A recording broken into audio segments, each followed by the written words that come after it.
الحمد لله الذي جعل في اختلاف الليل والنهار تبصرة لأولي الألباب وذكرى، وجعل هذه الدار مجازا تفضي بمن عليها إلى دار القرار، ويسر من شاء من عباده لليسرى وجنبه العسرى. أحمده تعالى على سوابق نعمه، وأشهد أن لا إله إلا الله وحده لا شريك له، وأشهد أن سيدنا ونبينا محمد عبده ورسوله صلى الله عليه وسلم. أما بعد، اعلموا أنكم قد استقبلتم عاما جديدا وشهرا محرما أكيدا، فاستقبلوا عامكم بالإقلاع عن الذنوب والمعاصي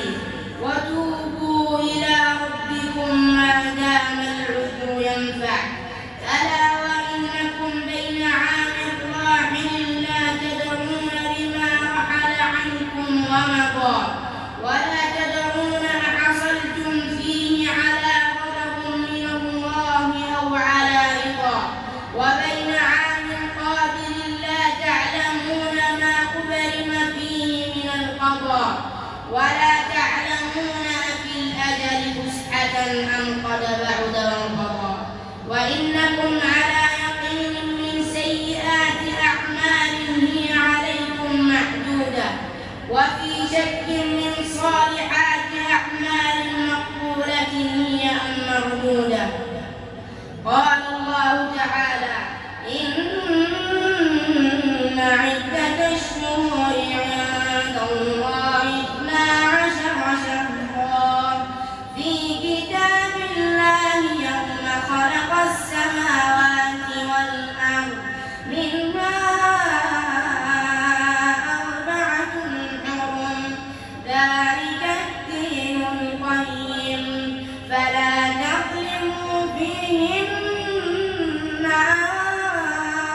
أنفسكم، وقاتلوا المشركين كافة كما يقاتلونكم كافة، واعلموا أن الله مع المتقين. فعليكم بالإحسان، فإن الله يحب المحسنين، ولا تقنطوا من رحمة الله، فإنه يحب الداعين، واستغفروا